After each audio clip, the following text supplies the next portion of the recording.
But what is this practices? దొంగోళ్ళలాగా ప్రభుత్వం దొంగోడుగా మారిందా? ప్రభుత్వం జనాలను చీకట్లో పెడుతుందా, బయటికి తీసుకొస్తుందా?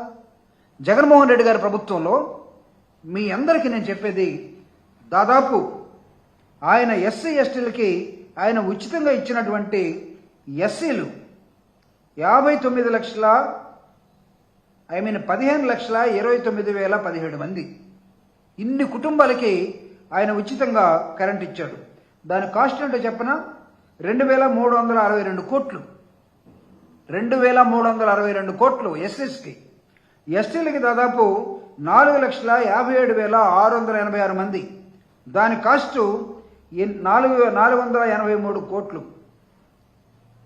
మొత్తం ఎస్సీ ఎస్టీ కుటుంబాలు జగన్మోహన్ రెడ్డి గారు 19,86,603 కుటుంబాలకు ఇస్తే ఆ మొత్తం ఖర్చు దాదాపు 2,846 కోట్లయింది.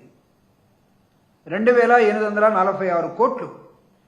అంటే 2024 జనవరి దాకా జగన్మోహన్ రెడ్డి గారు పరిపాలించిన ప్రభుత్వంలో ఇన్ని డబ్బులు సబ్సిడీగా ఇస్తే వీళ్ళు ఈ 6 నెలల్లో వీళ్ళు చేసినటువంటి బకాయిలు ఏంటంటే, ఇటీవల విద్యుత్ ఛార్జీల రూపంలో 6,000 కోట్లు భారం వేశారు.